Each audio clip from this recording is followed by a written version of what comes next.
तो आदाब, नमस्कार, गुड इवनिंग, सत श्री अकाल। एक बार फिर आप तमाम लोगों का स्वागत है क्राइम तक की कहानी के इस एपिसोड में। लेकिन आज की कहानी बेहद ख़ास है। ख़ास इसलिए है कि आप क्राइम तक की फैमिली के तमाम जो मेंबर हैं बहुत सारे सवाल लगातार पूछ रहे थे, काफ़ी वक्त से पूछ रहे थे। और हमने 2-3 दिन पहले आप लोगों से भी कहा था कि आपके मन में, जहन में जो भी सवाल हों वो ज़रूर भेजें, इसलिए कि ये सवाल, ये बातचीत और ये जो मुद्दा है बहुत कम पब्लिक डोमेन में या आम लोगों तक सच्चाई पहुंचती है। हम लोगों को बहुत सारी गलतफहमियां होती हैं कि जेल के अंदर फांसी जब दी जाती है तो क्या होता है, फांसी पे चढ़ाने से पहले क्या होता है, फांसी देने के बाद क्या होता है, और जो फांसी दी जाती है उसकी आखिरी ख्वाहिश कैसे पूछी जाती है, जब फांसी के तख्ते तक कोई जाता है तो उसकी हालत क्या होती है। और सबसे बड़ी बात यह है कि फांसी देने वाला जो सबसे मेन किरदार अदा करता है यानी जल्लाद, वो जल्लाद कैसा होता है। आमतौर पर बचपन से जो मैं अपने आप को भी शामिल करता हूँ, हम लोगों के जहन में एक ही ये रहता है कि जल्लाद नाम सुनते ही ऐसा लगता है कि कोई खूंखार, कोई भयानक इस तरह का शख्स होगा जो जल्लाद होगा, क्योंकि जल्लाद की कहानी इसी तरह से बचपन से सुनाई गई है। लेकिन असल में जल्लाद हमारे और आपकी तरह ही इंसान होते हैं, हमारे और आपके ही बीच में रहते हैं, इंसानों की बस्ती में रहते हैं। और जैसे दुनिया के बाकी पेशे हैं, ये भी एक पेशा है। कत्ल करना अगर जुर्म है, कातिल को फांसी की सज़ा दी जाती है, तो उसको फांसी के फंदे तक पहुंचाना भी एक फ़र्ज़ है, एक जिम्मेदारी है, जिसके लिए किसी जल्लाद को तलाश किया जाता है। लेकिन इतना सच है कि जल्लाद बनना हर एक शख्स के बस की या बूते की बात नहीं है। जान लेना भी बड़ा मुश्किल काम होता है। तो इन्हीं सारे सवालों को लेकर आपके सवालों की बाढ़ भी थी। हमने बहुत पहले से ये तय किया था कि क्यों ना एक जल्लाद को ही आपके सामने पेश किया जाए। हालांकि ये बोलना बड़ा अजीब सा लगता है, लेकिन क्या करें, इस नाम के साथ ही बहुत कुछ जुड़ा होता है। मैं आपका परिचय कर रहा हूँ, उससे पहले सिर्फ 2-3 लाइनें। इस हिंदुस्तान में एक परिवार ऐसा है जिस परिवार ने अब तक हिंदुस्तान में करीब 25 से ज़्यादा फांसी दी होगी, और आज़ाद हिंदुस्तान से लेकर अब तक 57 फांसी हुई है टोटल, कुल मिला के 57। आखिरी 3 फांसी सबसे ज़्यादा कम वक्त में हुई, मतलब 2-3 साल के अंदर, जिसमें कसाब, फिर अफजल गुरु, और आखिरी फांसी जो है आज़ाद हिंदुस्तान की वो है याकूब मेमन की, जो नागपुर सेंट्रल जेल में दी गई थी। तो 57 फांसी, और उसमें से लगभग 25 से ज़्यादा फांसी एक ही परिवार। तो आप मान सकते हैं कि हिंदुस्तान में होने वाली फांसी में आधे से ज़्यादा में रोल एक ही जल्लाद परिवार का रहा है। और उस जल्लाद परिवार की जो कहानी शुरू होती है वो लक्ष्मण जो पहले थे, उसके बाद आते हैं कालू राम या कल्लू जल्लाद, ज़्यादा बल्कि मशहूर, पूरा देश शायद इस नाम से वाकिफ़ है। फिर आते हैं बब्बू सिंह, और बब्बू सिंह के बाद आते हैं जो खुद आपके सामने बैठे हुए हैं, पवन कुमार, बल्कि पवन जल्लाद कहें तो ज़्यादा बेहतर होगा। पवन जी, इस वक्त आप क्राइम तक की पूरी फैमिली के साथ हैं, और स्वागत भी नहीं कहूँगा आपका, इसलिए आमतौर पे लोग ये कहते हैं कि जल्लाद को कैसे बुलाते हो, स्वागत करते हो, लेकिन दिल से आपका स्वागत है जी, इसलिए कि मैं जानता हूँ कि आप भी एक इंसान हैं। पेशा आपका जल्लाद जी फांसी पे टांगने का है जी। कोई आपको जब जल्लाद बोलता है या पुकारता है तो मन में मतलब कैसा ख्याल आता है, कैसा लगता है, बुरा लगता होगा? ऐसी कोई बात नहीं, ऐसी कोई मुझे फील नहीं होती, ऐसी कोई बात कि भी मुझे जल्लाद कह रहा है तो मैं बुरा मानूँ। जब गवर्नमेंट जब खानदानी काम चला रहा है तो इसमें बुरा मानने की क्या बात है इसमें? जैसे बहुत सारे लोग कहते हैं, शमशान में जो कर्मचारी होते हैं, काम करते हैं, जो चिता तक ले जाते हैं, कब्रिस्तान में जो कब्र खोदता है, जी जी, उसी तरीके से एक जल्लाद की भी बात आती है कि यार अगर किसी को पता चले जल्लाद हमारे पड़ोस में रह रहा है, जी जी, तो वो कई बार नाक मुँह तो बनाते होंगे। जी, ऐसी कोई बात नहीं है। वो भी इंसान है, मैं भी एक इंसान हूँ, मुझे इंसान की तरह से देखते हैं, ऐसी कोई बात है। जब मेरा काम आता है या केस होता तब मैं जल्लाद हूँ, उसके बाद जल्लाद नहीं हूँ। लेकिन आप भी इंसान हैं, लेकिन इंसानों को मौत के घाट तक उतारने का काम करते हैं, चाहे कानूनी इतना क्राइम करते हैं खतरनाक, वो उनको अंजाम पहुँचाना हमारा फ़र्ज है।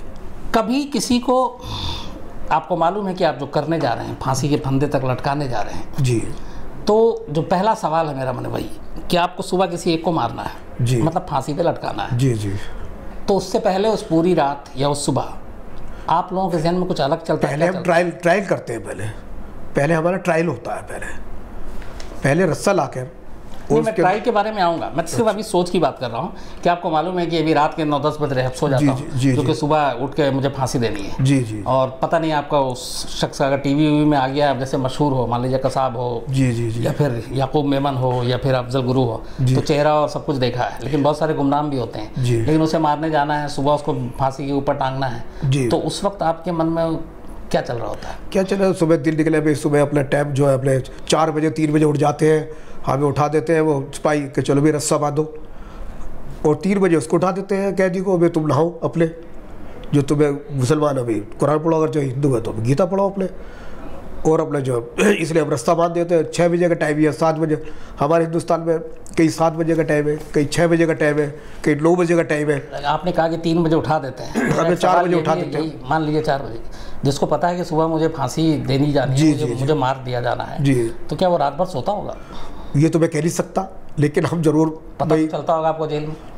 नहीं, पता चल जाते भी, पता चल जाए कि मुझे सुबह मरना है, सोए या नहीं सोए, हमें इससे हमें अपने काम को अंजाम देना है। अच्छा, काम को अंजाम देना, ठीक है, हमें तो अपने काम को अंजाम है, जो ड्यूटी दी जाती है, जब रस्सा बांधी, अभी अब टाइम होने वाला है 6 बजे वाले, 6 बजे से पहले आप कंप्लीट कर लीजिए अपना काम सारा। चलिए, मैं फांसी के एक्सपीरियंस तो आपसे और कहानी जिन जिन लोगों को आप लोगों ने फांसी दी है उसके बारे में जानूंगा, लेकिन मैं पहले जो सबसे ज़्यादा सवाल थे मेरे बहुत सारे लोगों के, उन सब का सवाल उठाकर एक उसको पिरो रहा हूँ एक ही सवाल में, वो ये है जी कि एक फांसी का पूरा जो तरीका है, जैसे एक सुप्रीम कोर्ट में जी फांसी की तारीख तय हो गई जी, मतलब फांसी उसने दे दिया, प्रेसिडेंट ऑफ इंडिया ने दया याचिका खारिज कर दी, तारीख तय हो गई कि फलाने तारीख को फांसी दी जानी है जी। आपका रोल कब से शुरू होता है और फिर क्या क्या होता है, एक एक करके बताओ। हमारा रोल जैसे तारीख हो गई फौरन हमें ट्रायल के लिए बुलाया जाता है। अच्छा, रस्सा तैयार करा जाता है कि भी आप ट्रायल करिए एंड टाइम पे, वो बाद में कैंसिल हो जाए तो हमें इसकी जिम्मेदारी कोई नहीं। हमें जो इसको वेट चेक कराया था बंदी का, जो फांसी वाले का 70 किलो का या मतलब 80 किलो का या 60 किलो का, उसका जो मट्टी भरी जाती है बोरे में, उसके जी बोरी में मट्टी भर के उसको एक गला बनाया जाता, ईंट आधा ईंट लेकर उसको बनाया, उसको बांध दिया जाता है, उसको जो ट्रायल पे जो रख दिया जाता है, तख्ते पर रख दिया जाता है, उसको फिर फंदा बना के रस्से का उसके अंदर टांग जाते हैं। फिर वो अपना जो टाइम देखते हैं, जैसे सुबह प्रैक्टिस करनी है रुमाल से, तो रुमाल से जो है अपना जो हमें इशारा करते हैं, जैसे रुमाल से वो हमें इशारा करते हैं हम फ़ौरन खटका कह देते हैं, तो बोरी नीचे पहुंच जाती है वो। लेकिन बोरी में आप फंदा कसते हैं? जी, फंदा कस के हमें फंदा कस के तभी तो छोड़ा जाता है, वरना फंदा स्लिप हो जाएगा। तो पहले ईंट लगा के हमने एक अद्धा करा, वो ऊपर बांधा नीचे बांधा, अंदर नीचे उसके फंदा लगा दिया हमने, ताकि ईंट में एकदम वो फिट हो जाता है, जाके छल्ले वाला होता। इसको ट्राई करने से ये पता चलता है जी कि रस्सी टूटेगी कि नहीं टूटेगी, जी है ना जी जी। वेट इतना है, ये रस्सी उसका वजन झेलेगी कि झेलेगी नहीं झेलेगी। लेकिन एक दूसरी चीज इसमें और आती है, कई ऐसे फांसी की कहानियां सामने आई हैं जी, जिसमें रस्सी में वेट सब कर लिया जी, और जैसे ही वो तख्ता हटा जी तो वो गर्दन ही अलग हो गया। नहीं, अभी कोई इंडिया में नहीं है, इंडिया में नहीं है, लेकिन ऐसा हो तो फंदा नाप तोल के आराम से एकदम डाला जाता है। हाँ, उसको तो आपने वेट कर लिया, 70 किलो है तो आपने 70 किलो की बोरी में मट्टी भरी, उसके बाद उसको रस्सा कसा और तख्ता हटाया और देखा कि इसने झेल लिया रस्सी। चलिए ठीक है, चलो ठीक। लेकिन अब वो रस्सी जो है वो तेज ना हो, नुकीली ना हो, गला ना कटे, ये अब चेक तो उस रस्सी की तैयारी पूरी कैसे करते हैं और कितने दिन पहले से करते हैं, थोड़ा सा डिटेल में बताएं। हमें करीबन कोई ऐसा कोई 8-10 दिन पहले कर लेता हूँ मैं। वो हमें चेक कराया जाता है। शुरुआत कैसे करते हैं, क्या करते हैं? शुरुआत कर लंबा ना देखते हैं, चेक करता हूँ उसको मैं। नहीं, रस्सी कोई खास होती है, आप खास मंगाते हैं? रस्सी खास होती है। कौन सी? वहाँ बनती है, पहले तो जूट की बना करती थी, लेकिन आज मलीला की आ रही है, वाइट कलर की आती है, तो वो बनती है वहाँ पर, उसको कैदी बनाते हैं बक्सर, बिहार में बनाते हैं। बक्सर है बिहार में? जी जी, बक्सर सेंट्रल जेल है, वहाँ बनाते हैं। अच्छा, वहाँ से मंगवा लेते हैं। उस रस्सी में क्या खास बात होती है? रस्ते में खास दूधिया टाइप का होता है रस्सा, और वो अच्छा बड़ा भार ठाल दे, करीबन 100 किलो 110 किलो वो भार ठा लेता है। चलिए, रस्सी आपको मिल गई, अब उस रस्सी की आप कैसे तैयार करते हैं? उस रस्सी को रस्सी तो तैयार करी कराई जाती है ना, करी कराई जाती है। जी जी, उस रस्सी के तैयार करने में बड़ी कहानियां हैं कि उसको घी में डालते हैं, केला रगड़ते हैं। वो पहले आते थे, पहले जूट आता था पहले। अच्छा, सन और जूट को डाले, वो घड़े में रखते थे, घड़े में अंदर उसको, ताकि खराब ना हो। ये ट्रक वगैरह होता था उसको। लेकिन आजकल जो भाई फ्लेक्सिबल आ रही है, जैसे रेडीमेड खाना आ रहा है इस तरह से, तो बनाया आ रहा है, टोटल उसको रखिए आराम से, वो खराब नहीं होएगा। उसके अंदर पहले ही पाउडर वगैरह लगा होता है, आप कैरम बोर्ड खेलते हैं ना, उसका पाउडर लगा हुआ तो चिकना बोरिक पाउडर। जी, तो रस्सी आपको बनी बनाई मिल जाती है? जी जी। तो उस रस्सी का लेकिन फिर आप उसके साथ क्या करते हैं एक जल्लाद के तौर पर? उसके चेक करते हैं उसको, यहाँ पे सही है, ऊपर बांधा उसको आपने, रस्सी सही ऊपर सही होनी चाहिए, ऊपर बांधा, ताकि स्लिप ना हो। ठीक। पहले अब जो एक कब वो लिया टाट, बोरी का टाट लिया, पहले उसको गैटर में लपेटते हो, उसको 3 जगह बांधी, उसके बाद फिर रस्सा जो लपेटते हैं उसके अंदर बढ़िया करके बांधते हैं उसको, ताकि आटा पे लिपड़े। क्योंकि अगर जो हम बगैर उसके टाट के अब बांधेंगे तो रस्सा पर निशान आ सकता है, वो रास्ता जो है कट भी सकता है, कट लग सकता है उसके अंदर, उससे कट नहीं लगता, यानी सपोर्ट मिल जाती है टाट से उसको, वो स्लिप होने का बहुत कम चांस होते हैं उसके। तो आपने रस्सी को भी आजमा लिया, आपने बोरी के साथ वजन भी जो जिसको फांसी देनी है वो भी आपने परख लिया जी। अब ये सब कुछ करने के बाद अब फांसी की तारीख आती है, कल सुबह फांसी होनी है जी। तो आप जेल कब पहुंचते हैं और उसके बाद फिर आप क्या करते हैं? उसके अंदर भी रहते हैं, जेल में अंदर ही। कितने दिन पहले से आपको जेल में डाल लिया था? अगर एक कोई फांसी देनी, एक दिन पहले। एक दिन पहले, तो कल फांसी देनी है तो आज आप पहुंच जाएंगे? पहुंच जाएंगे। पहुंच गए आप, उसके बाद आप जेल में आप क्या करते हैं? बस भाई पहले टाइम देखते हैं कि भाई जल्दी आ जाए, फिर टाइम खत्म हो और ये फलाना टिकड़ा कभी वो अपने काम में अब जो है दिमाग लगाते रहे, कैसे करना, पैर कैसे बांधने। कैदी को तो आपने कहा कि 3 बजे उठा देते हैं, जल्लाद नहाने के लिए उसको। तो जल्लाद को भी नींद आ जाती है या जल्लाद जागा रहता है? नहीं आती नींद, आती नहीं आती। क्यों नहीं आती? इसलिए नहीं आती यार, हमें अपना काम देखना कि गलतियाँ ना हो जाए उसमें, कि वो ले जाए, कोई ऑब्जेक्शन ढाले, कोई बात ना हो जाए, तो हमें सबको अपने जेल में रखते हुए सोना तो सारी ज़िंदगी भर का है, लेकिन जो काम को अंजाम देते हैं ना वो हमारी बड़ी क्या नहीं, क़यामत की रात टाइप होती है जी। क़यामत की रात। कभी मन में ये भी आता है कि सुबह उसको फांसी पे देने जा रहा हूँ, पता नहीं, जैसे बहुत सारे वो होते हैं ना, भूत प्रेत बाकी चीज़ों में बिलीव करते हैं, ऐसी कोई कुछ ऐसा पाप ना लगे, कुछ ऐसी चीज़, कभी ऐसा कुछ? कोई ऐसी बात नहीं, कोई ऐसी बात, कोई फीलिंग नहीं। चलिए अब सुबह हो गई जी। एक चीज़ पहले एक एक करके सवाल। हमेशा फांसी का जो वक्त है जी, वो कहते हैं कि सूरज निकलने से पहले फांसी दे देनी चाहिए जी। तो 4 से 6 के बीच का, हालांकि 1-2 फांसी ऐसी हुई जो लेट हुई, जैसे याकूब मेमन की फांसी 7:30 के आसपास दी हाँ, थी। 6 भी होती है, लेकिन 6:40 पे लगी थी इसको। अच्छा, तो ये टाइमिंग की क्या वजह है? टाइमिंग तो वजह यह है कि ये तो कोर्ट, सुप्रीम कोर्ट देता कोर्ट या फांसी के जेल अधीक्षक देता है, डेट तो देता है, टाइम नहीं देता है। टाइम देता है, ये तो जो है सुप्रिंटेंडेंट है, हाँ। उसके ऊपर निर्भर होता है किस टाइम लगाएगा वो। ऐसा इसके पीछे जो मैंने जहाँ तक कितनी कहानी पढ़ी है वो उसके वजह ये बताते हैं, एक तो सुबह सुबह हो जाए ताकि अगर उसकी लाश को फैमिली को ले जानी हो तो वो ले जाए, दूसरा अंतिम दूर से अगर कहीं से अंतिम संस्कार हो उसमें वक्त ना लगे। ऐसा होता है जो अगर जो उनके घर वाले होते हैं वो ले जाते हैं, सेलवेन करा के ले जाते हैं, और बहुत से घर वाले नहीं आते तो उनको जो मुसलमान हो दफना दिया जाता है, हिंदू जला फूक दिया जाता है उसको जेल के अंदर ही, झंझट खत्म। जहाँ पे फांसी दी जानी होती है वो फांसी घर कैसा होता है? फांसी घर देखो ये नहीं बता सकता, चलिए क्योंकि ये मत बताइए आप, क्योंकि वो आप सारी इसमें है, अगर वाइट क्या भी फांसी घर का हमारे अधिकारी ने बनाया कि फांसी घर का तुम्हें नक्शा नहीं बताना, नक्शा नहीं बताना। चलिए कोई बात नहीं, सुबह का वक्त है, टाइम सब फिक्स है, अब आपको उस फांसी घर तक कितने बजे ले जाया जाता है? देखो दूरी का हिसाब होता है, जैसे आप 6 बज रहे हैं या 4 बज रहे हैं, अगर हमें 5 मिनट या 10 मिनट के अंदर 15 मिनट के अंदर वहाँ पहुँचना है तो 5:45 बजे ही उसको शुरू कर दिया जाता है ले जाके। अब तो ऑलरेडी तैयार हो जाते हैं, वो ऑलरेडी तैयार रहते हैं। तो जब जिसको फांसी दी, क्योंकि बांधने में समय लगता है ना उसको, 1 घंटा 1.5 घंटा उसको बांधने में समय लगता है। सुबह बांधते हैं? जी सुबह बांधते हैं। अच्छा, तो आप पहुँच गए फांसी घर में जी। तो अब इसके बाद आपके पहुंचने से लेके उस फांसी जिसको दी जानी है वहां लाने तक की ये पूरी कहानी क्या है? पूरी कहानी है उसको भी सुबह जो है हथकड़ी डाल देते हैं पीछे उसके, ठीक है, अगर हथकड़ी ना मिली तो पैर हाथ बांध देते हैं उसके, उसको 2 सिपाही उसको पकड़ के लाते हैं उसको, समझे जी। अगर थोड़ी दूरी है आधा किलोमीटर या 100 मीटर या 50 मीटर, उसको 15-20 मिनट लाने में लग जाती है। यानी हमें 6 बजे का टाइम, राइट टाइम चाहिए वहाँ पर, सुप्रिंटेंडेंट को भी चाहिए राइट टाइम और हमें भी राइट टाइम चाहिए। उसका लाने का सर ये होता है, जिसको लाया जा रहा है उसे मालूम है कि जहाँ ले जा रहे हैं ये उसकी आखिरी उसको पता चाल है, इसके बाद तो मरना है, तो उसके पैर भी कांपते होंगे आते वक्त फांसी का। ये तो सब कुछ ही सब जब बहुत सामने दिखाई दे रही है, आपने तो देखे हैं पैर कांपते हुए। जी जी।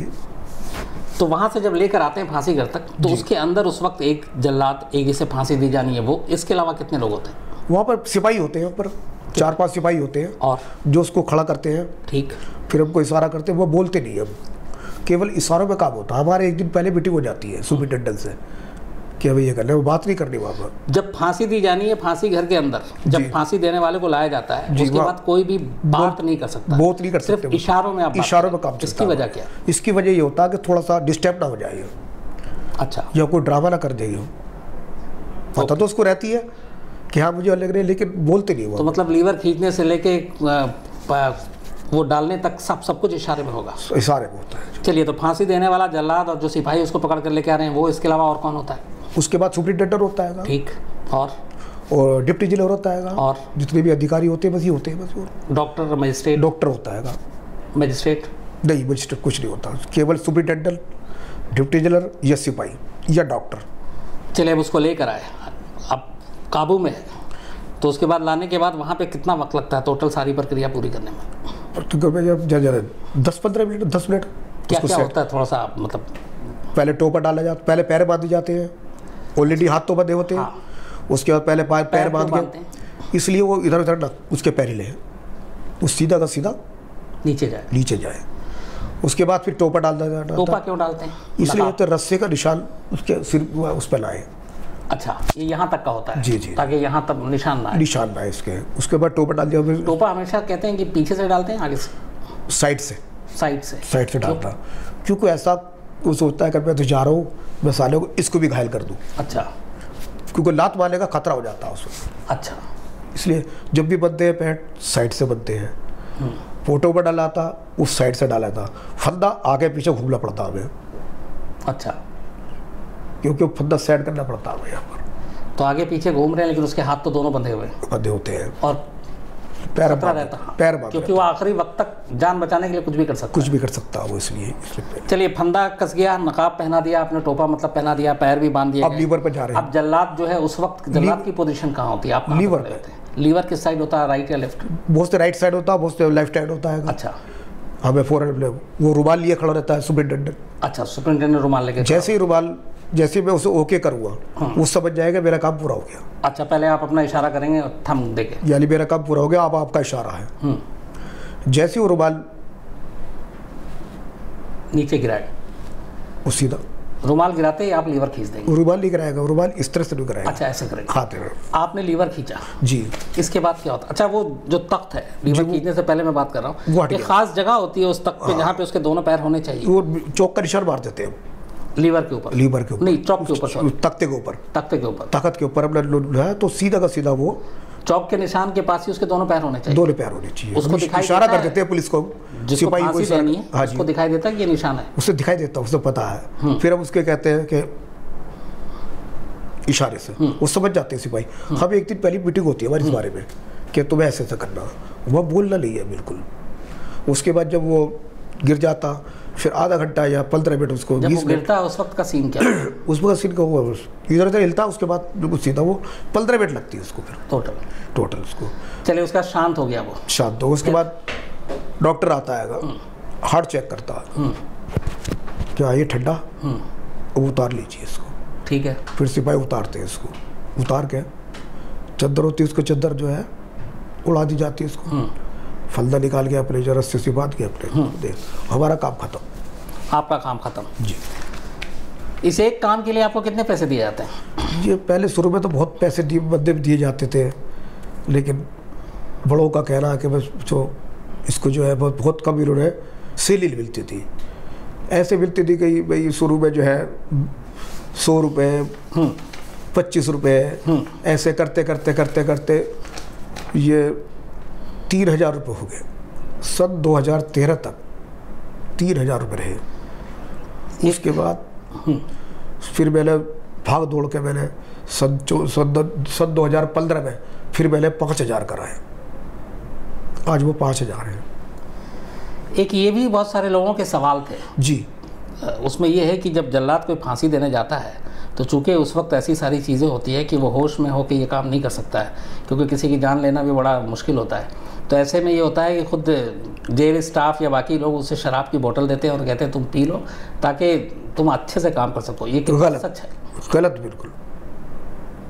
ये नहीं मैं शराब नहीं पीता, मैं अपनी बात कर रहा हूँ, गलत है बिल्कुल। ये गलत। जो होश में काम होगा वो शराब पी के नहीं होने का। अच्छा, आप अपने दादा जो है कल्लू राम, उनके साथ आपने सबसे ज़्यादा फांसी दी है लोगों को। आपने अभी बताया कि जो जलाते हैं तो पैर बंधा हुआ होता है, वहाँ से आने में टाइम लगता है जी। एक मैंने सुना था कि आपको शायद नैनी जेल में ऐसा कुछ था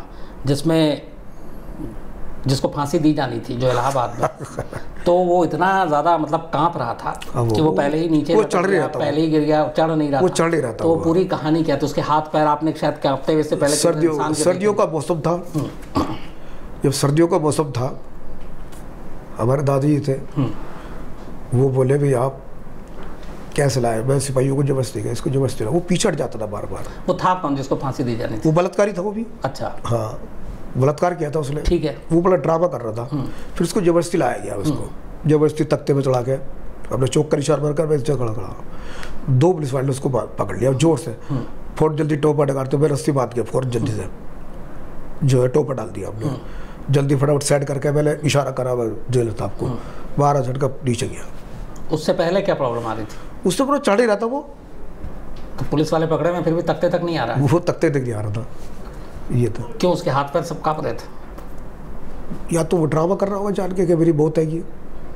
कोई ऐसी फांसी जो आपने मतलब दी और जिसमें सामने वाले को जो ऐसी चीज़ें हों कि मतलब ऐसा आपने किसी को डरते हुए या दहशत में ना देखा हो? एक था, वो बहुत जिद्दार था, जुब्बन आगरा में। अच्छा जी, जिस वक्त वो फांसी गेट के अंदर पहुंचा, वो लेकर जब मुझे छोड़ दो मैं अपने आप चढ़ूंगा। अच्छा, वो अपने आप चढ़ गया और मैं फंदा डाल दिया। किस जुर्म में आया था वो बलात्कारी था। अच्छा, तो उसने कोई नकाब भी नहीं पहना? नहीं, नकाब सब कुछ करा हमने। अच्छा, उसके हाथ बांध रखे पीछे, अपने आप चढ़ गया, छोड़ दो मुझे, मैं अपने आप चढ़ूंगा। मैं पटियाला हाउस में 2 भाइयों जिन्होंने अपने 4 भाई और 2 बहनों का कत्ल किया था शायद, जी, उन दोनों को फांसी दी गई थी एक साथ। उस फांसी में भी आप शामिल थे? जी जी। तो उन दोनों की फांसी कैसे? पहला कैरेक्टर मेरा वहीं से स्टार्टिंग हुआ था मेरा। अच्छा जी जी। क्या हुआ था उस अपने उस फांसी की कहानी अगर आप बताएं? कहानी कैसे थे कि भाई आप, मेरे दादाजी बोले कि बेटा तू बच जावे। मुझे बहुत शौक था इस चीज़ का कि मैं लगे जल्लाद बनूंगा, कि परंपरा तो चला ली है, कहने लगे देख ले बेटा, अगर डरियो मत तो। मैं लेकर ली, मैंने कहा जैसे आप कहोगे मैं वैसे ही करूँगा। चलो तो चल दिया। और सुबह का वक्त था, करीबन 7 बजे का उसका टाइम था उनका। आगे दोनों भाई, हमने कहना उन्होंने हमें रात को बता दिया था कि तू ऐसे ऐसे कर रहेगा। हमने पैर बांधा कि पैर साइड से बदला, आपने सामने बताना कभी भी। ठीक है जी, हमने बांध दिए पैर। अब देखो अब फंदा कैसे डाल ले, क्योंकि फंदा उन्होंने डाला कि इस तरह से देखो, इस तरह से फंदा डलता, टोपा कैसे डलता। हमने उसी जिस तरह से कहते रहे मैं उस तरह से, तो उस तरह से मैं सीख गया। फंदा का आपको लाना है, रास्ता केवल ऊपर का रास्ता देखिए, ऊपर का रास्ता ढीला नहीं होना चाहिए। ऊपर का रास्ता, मैं ऊपर का रास्ता कैसे बनेगा, पहले आप टाट लीजिए पुराना, उसको बांध के आप 3 सूत्री से बांधिए, उसको फिर लपेटिए रस्ते को बढ़िया करके और 3-4 गांठ बांधिए, हिस्से को खोलेना। फिर दोबारा एक फालतू रस्सी ले लीजिए, चाहे वो भी लपेट दीजिए ऊपर, ताकि ऊपर से स्लिप नहीं होना चाहिए। अच्छा जी। आपके दादा ने, कल्लू जल्लाद ने, तिहाड़ जेल में ही रंगा बिल्ला के कातिलों को भी फांसी दी थी? जी जी, उसमें मैं 3 बार रंगा बिल्ला को फांसी दी थी, वो जो बच्चे थे। उसमें नहीं था मैं। अच्छा, उसमें नहीं थे। एक अभी हाल में एक कहानी थी जो निठारी केस है, पूरा निठारी कांड का, उसमें जो सुरेंद्र कोहली है और मनिंदर सिंह पंढेर जी, इन दोनों को की फांसी की तारीख तय आ गई, डेट आ गया, तारीख आ गई। और आप यहाँ तक कि सुरेंद्र कोहली को गाजियाबाद के डासा मसरूर जेल से मेरठ शिफ्ट भी कर दिया गया जी, और मेरठ जेल आपको ही बुला लिया गया जी। आप फांसी की तैयारी कर रहे थे, लेकिन फिर क्या हुआ और ये सारी कहानी क्या थी? मैं 2-3 दिन से ट्रायल, 3 दिन ट्रायल चला, 2 दिन इसका, 2 दिन ट्रायल करा। आपके पास पहले फ़ोन कब आया, क्या कहा गया? उसको फ़ोन में मुझे पहली उसकी सूचना मिल गई थी कि सुरेंद्र कोहली आने वाला, तुम तैयार रहना। तो मैंने कहा फांसी घर सही करा लीजिए आप। कहले तू चेक कर, कहा फांसी घर में। मैंने तेल ग्रीस करा जाके। फांसी घर में क्या चेक करना होता है? वो तेल ग्रीस होता है ताकि जल्दी एकदम लीवर जल्दी एकदम दब जाए। अब मैं उसके ग्रीस व्रीस जाके मैंने जो उसका जाकर बायला करा, उसको जो इन्होंने लीपा पोती करा रखी थी पहले से इन्होंने, और जो तेल वेल जो पिला के तख्तों को सही कराया। फिर मैंने ओके करा, बस सही है। फिर क्या कभी है इसके अंदर ये देखो। फिर मैंने तेल ग्रीस वगैरह करवा के मैंने उसको तैयार करा 2-3 दिन पहले ही मैंने इसको ओके करके। मेरे जो कहला पवन ओके, मेरे जो ओके यार बेफिक्र है, मेरे को बेफिक्र, आप बेफिक्र रहिए। उसके बाद फिर ट्रायल करा हमने। मिस्टर रिजवी साहब थे, अब तो आगरे में शिफ्ट है मैंने, वही। और ये सुबह होते हैं DIG साहब थे मेरठ जेल के, उनके सामने रास्ता मंगाया गया था दिल्ली से। ओके है, रास्ता चेक कराया गया, मेरे जो ओके है सब ठीक है, कोई घबरा नहीं, बोले सब कोई घबराने वाली बात नहीं है। मैंने कहा आप 7 तारीख को साहब 7 को लगा दीजिए, 12 को लगा, 2 डेट मिली थी हमें। क्या लगे यार देखेंगे। अच्छा, पहले उस जिस 6 तारीख को मैं लाइटें फिट करवाने की सोच रहा था। मैंने कहा लाइटें फिट कराने, क्योंकि सुबह अंधेरा रहता है ना, अच्छा, फांसी घर में अंधेरा होता है? अंधेरा थोड़ा सा रहता है, वैसे खुला हुआ है वैसे, लेकिन अंधेरा रहता है। फिर भी मैंने कहा भाई सुबह 6 बजे अंधेरा रहेगा और रस्ते बांधने में दिक्कत आएगी, तो मैंने इसलिए लाइटें लगवाई लूँ। कह ले पवन जैसे क्या तो वैसे करा ले, जैसे तेरी इच्छा आएगी। मैंने लाइटें वाइटें फिट करवा के, मैंने लाइटें फिट नहीं हुई, अरे मैंने एक काम करिए यार, मैंने कहा सुबह को मैं जल्दी आ जाऊँगा और जो लाइटें फिट करा देंगे। वो लाइट मैन बोला कह जो तुम्हारी इच्छा। 7 तारीख की रात को ही फैक्स आ गया कि ये तो कैंसिल हो गई। सुरेंद्र कोहली के उससे पहले आप वेट कर चुके थे? 70 किलो का था। 70 किलो का था जी। तो बोरी में उसके हिसाब से? हाँ, ट्रायल कर चुके, 2 दिन ट्रायल करा मेरे। मतलब सुरेंद्र कोहली का आप ट्रायल तक कर चुके, वेट भी कर चुके? वेट भी कर चुके, लेकिन आज उसके बाद भी शायद 3 साल गुजर गए, अभी फांसी नहीं हुई। सितंबर की बात थी, सितंबर की बात थी। अच्छा, लेकिन शायद उसका जो जुर्म है उसमें हिसाब से तो होनी है, तो मतलब पता नहीं, जो अधूरा आपका काम है वो शायद आने वाले टाइम में पूरा पता नहीं होएगा नहीं होएगा।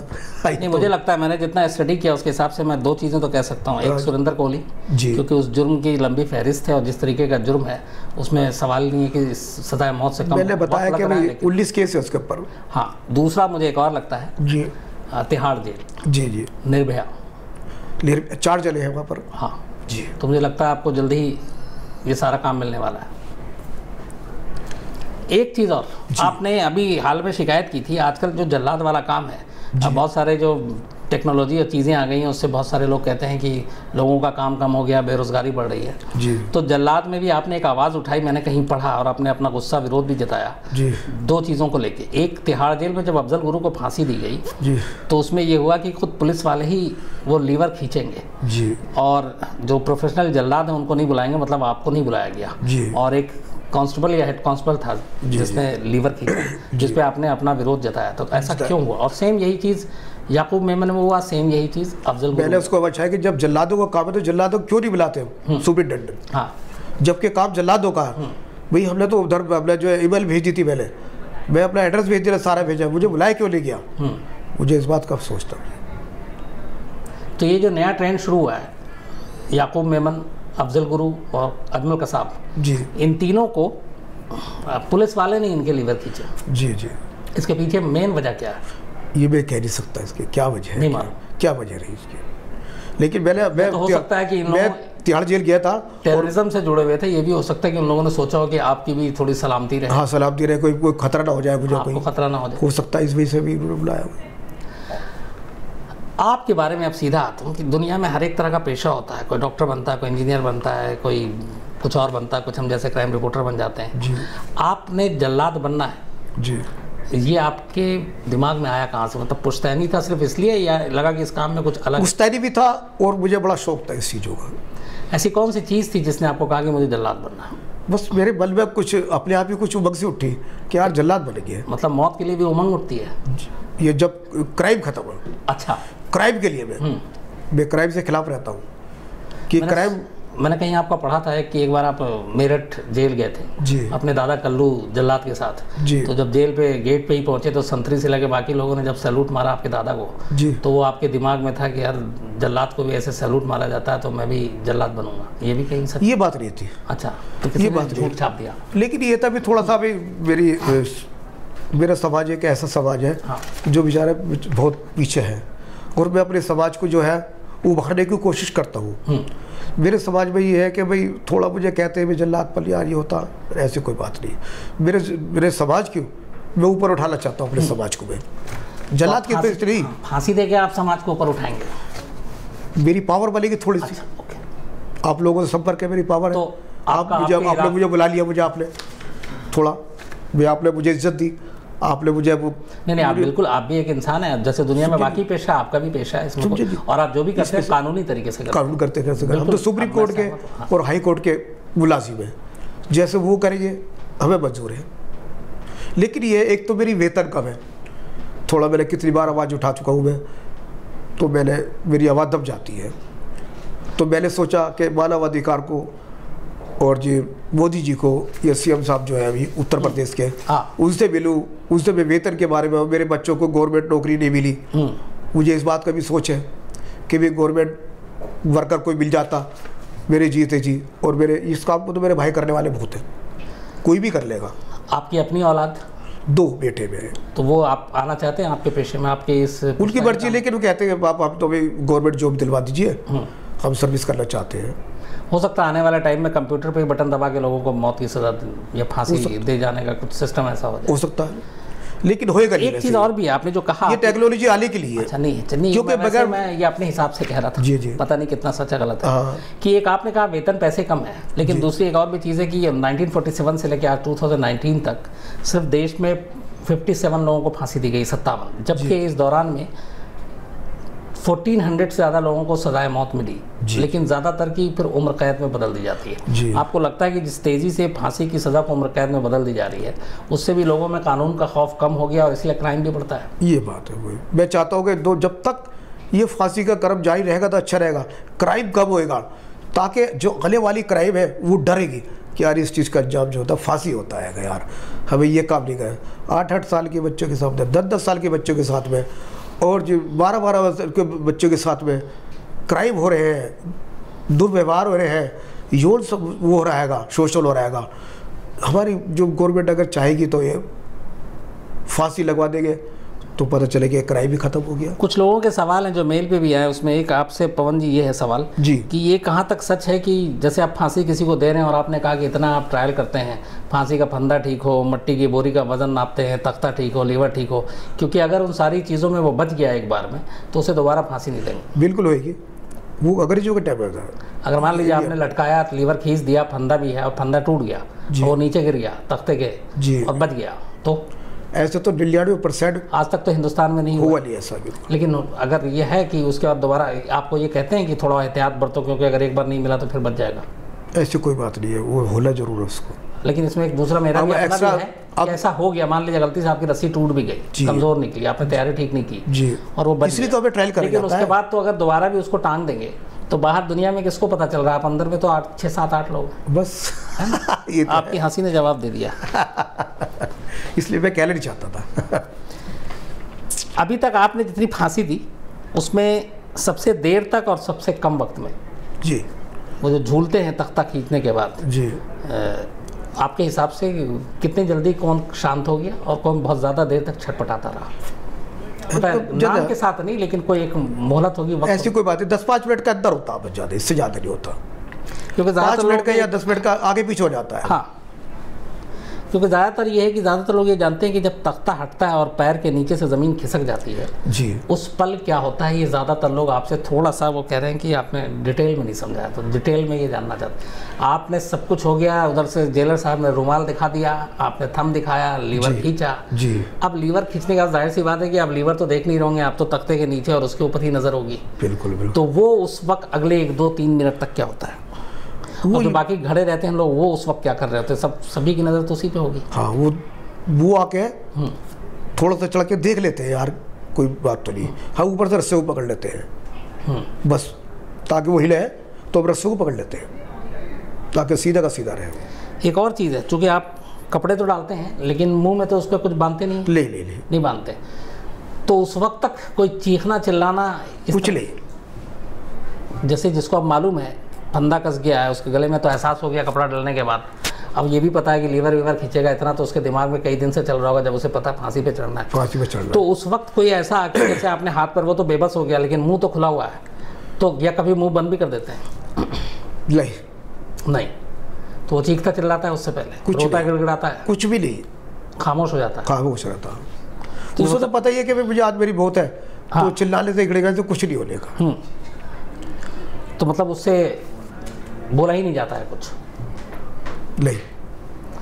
एक ये भी है जो आपने से पूछा था मैंने कुछ देर पहले भी जी, क्या आखिरी ख्वाहिश वो पूछते हैं, सिपाही पूछता है या सुपरिटेंडेंट पूछते हैं, जब आप 2-3 दिन पे खड़ा कर देते हैं तब? नहीं, 2-3 दिन पहले पूछते हैं, वही आपसे किससे आपको मिलना है, किससे मिलना बताइए, आप खाना पीना जो बताइए, आप सब आपका आ जाएगा, वो 3 दिन पहले ही पूछा जाता है। हाँ, क्योंकि अगर तख्ते पे आप पूछें और कहेंगे कि ये काम वो समय नहीं होता, तख्ते से बाहर हटा दो, तो आप तो करेंगे नहीं। मैं कहते हो बोलते नहीं, वहाँ समय नहीं मिलता इस चीज़ का, आप क्या ये करना वो करना, नहीं, अपने काम को अंजाम देना है।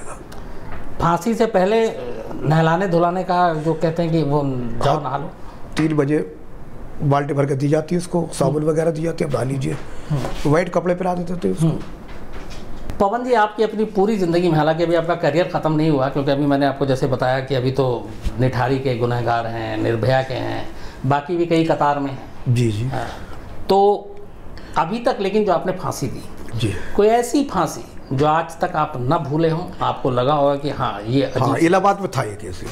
इलाहाबाद में ऐसा हुआ था कि हमें जो है 3, साढ़े 3 बजे 4 बजे में उठा लिया उन्होंने, कि रास्ता बांधो। हमने रास्ता बांधो, 1 घंटे में रास्ता बंध गया हमसे।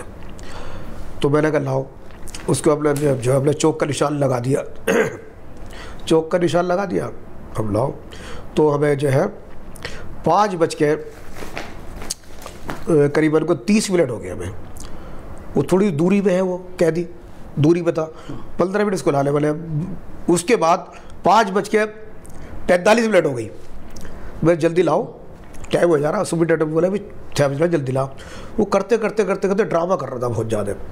उसको फिर हमने जल्दी से एकदम 5 बज के 55 मिनट पे अपना खटका खेल दिया था। 35 मिनट के में वो ठंडा हो गया था। अच्छा जी। उसके बाद डॉक्टर ने उतारा उसको 6 बज के 30 मिनट पे 32 मिनट हो गए, मेरे टाइम भी याद है। मैं इन चीज़ों बड़ा को रोकता हूँ टाइम पे, जो है उसको जो उतार दिया। तो वो लगा कह रहे अब 6 बज के 35 मिनट हो गए हैं, अब ये ठंडा हो गया जी, अब उतार लो उसको, हमारा काम खत्म। आपके सपने में भी कभी कोई आता है, जिन जिन लोगों के साथ आप फांसी घर में थे? कभी भी नहीं, कभी भी नहीं, कभी कोई सपने में नहीं? नहीं। अच्छा, अब यहाँ एक और चीज़ बड़ी इंपॉर्टेंट, आज तक आज़ाद हिंदुस्तान में 47 से लेकर 2019 तक जी किसी महिला को फांसी नहीं दी गई है। नहीं। लेकिन कुछ महिलाएं भी कतार में हैं, हालांकि 1-2 को अभी हो न जानी चाहिए थी, लेकिन वो उम्र कैद में तब्दील। मुरादाबाद में अमरोहा के रहने वाली। हाँ, उसका भी फैसला आना बाकी है। हाँ। तो या तो वो हो जाए, या फिर एक पुणे का मामला था, या फिर एक आपका हरियाणा का था, वो भी उम्र कैद में हो गया, लेकिन अभी भी है। तो अगर मान लीजिए सपोज टोटल हिंदुस्तान में 274 केस पड़े हैं। हाँ, और 64 की सुनवाई अब तक हो चुकी है। तो वही है, लेकिन उसको कब होगा क्या होगा नहीं मालूम। लेकिन मान लीजिए अगर किसी महिला को, जो पहली महिला बनती है, और ये होगा क्योंकि कई की दया याचिका खारिज हो चुकी है जी जी, और उसको फांसी दी जाती है जी, तो फिर क्या उस महिला जल्लाद को भी, मतलब महिला को भी पप्पू जल्लाद फांसी देंगे, पवन जल्लाद, या फिर कोई और तरीका होगा? नहीं, मुझे बुलाइए। अच्छा, तो महिलाओं को फांसी देने के लिए कुछ अलग इंतजाम होता है? नहीं, सेम होता है। बट ये सिर्फ बदल जाएगा कि अगर कांस्टेबल जो है वो लेडीज कांस्टेबल होंगे साथ में, बस इतना होगा। हाँ, वो लेडीज लाएगी उसको पकड़ के, वो लेडीज होगी बस। कितना फर्क होता है? आपने सारी कहानी सुनाई, लेकिन अब 1-2 मेरे अपने सवाल भी जो मन में है जी। आप जब गुजरते हैं अपने मोहल्ले से, जानकार जो है, जो आपको जानते हैं हाँ। कि ये कल्लू जल्लाद फैमिली से है, जी, जल्लाद हैं, जल्लाद परिवार से हैं, तो नाम ही बड़ा अजीब लगता है जी। तो आपको उस वक्त मतलब थोड़ा घमंड टाइप का फील होता है, अच्छा फील होता है, बुरा फील होता है, कैसा फील? देखिए, जब कोई बहुत से कहता तो मैं उनकी बात को बुरा भी नहीं मानता, कि जब हमने ये पेशा अपनाई लिया तो उसमें बुरा मानने की कोई ज़रूरत नहीं है। जब हमारा पेशा यही है तो उसमें बुरा मानने की कोई जरूरत। आपके फैमिली में अभी कौन कौन है घर पे? मेरे फैमिली 5 बेटियां मेरी, 2 बेटे हैं मेरे। 4 बेटी की मेरी शादी कर दी, 1 बेटी और 2 बेटे मेरे। पत्नी है घर में? पत्नी है घर में। कभी पत्नी से लड़ाई हुई? हाँ, कभी कुछ गुस्से में बोला? प्यार में हो जाते थे कभी। तो कभी लड़ाई के दौरान पत्नी ने पलट के बोला कि बड़े जल्लाद हो तुम? नहीं, ऐसी कोई बात नहीं। ऐसा नहीं बोलते? ऐसा नहीं। ये आपने बड़ा सवाल। तो कोशिश यही थी कि आप तमाम लोगों के जितने सवाल हैं वो सवाल लूँ, और मैंने आप ही लोगों के तमाम सवालों को एक जगह पिरोया और कोशिश की कि एक फैमिली, एक परिवार जिसने हिंदुस्तान में अब तक 57 में से लगभग 25 से ज़्यादा फांसियाँ दी, तो फांसी की जो पूरी एक रहस्य है, मिथ है, वो क्या है आपके सामने रखता हूँ। मुझे लगता है आपके ज़्यादातर सवालों के जवाब मिल गए होंगे, तो बहुत बहुत धन्यवाद, शुक्रिया। अच्छा, हाँ, लेकिन मैं सिर्फ एक और चीज़ कहूँगा कि अभी मैं आ रहा था तो पवन जी मुझसे कह रहे थे जल्लाद के बारे में अजीब अजीब बातें कहते हैं हम लोग, अलग अलग सोच भी है, लेकिन कुछ मैसेज भी देना चाहते हैं, मतलब हिंदुस्तान का एक जल्लाद, तो ये मैसेज देना चाहते हैं। इस मैसेज को आप 3 मैसेज दे रहे हैं मुझे। अब आप दीजिए मैसेज। बोले, एक तो मैं ये जो माननीय प्रधानमंत्री जो है बड़ा अच्छा विचार चला रहे हैं, ये सिंगल जो प्लास्टिक का सेवन करते हैं, मैं अपने दुकानदार भाइयों से भी और अपने देश की जनता से भी कहता हूँ, ये प्लास्टिक का जो है ये बंद कर दीजिए, क्योंकि उससे बीमारी फैलती है। ये प्लास्टिक के गिलास है, उससे भी बीमारी फैलती है। आप उसको अच्छे बर्तन में या आप सेवन करिए, ये नाश्ता करिए, ये जो कुल्हड़ जो आते हैं उससे भी आप नाश्ता करिए, कोई बीमारी नहीं होगी। दूसरा क्वेश्चन ये है, जो माननीय प्रधानमंत्री मोदी ने जो ये आह्वान चला रहे हैं कि जल ही जीवन है, आप जल को व्यस्त मत करिए। मेरा आग्रह है, मैं पवन जल्लाद, मेरे सीने में भी दिल है, लेकिन मेरा कार्य ये है, मैं क्राइम के खिलाफ हूँ। मैं इसलिए मेरा कहना ये है कि जल ही जीवन है, जल बचाइए और झील बचाइए, कि आने वाली जो जनरेशन है हमारी बगैर पानी के रह जाएगी, उससे बड़ी कठिनाइयाँ पैदा हो जाएगी। और तीसरा मेरा ये है कि हमारा समाज बहुत पिछड़ा समाज है।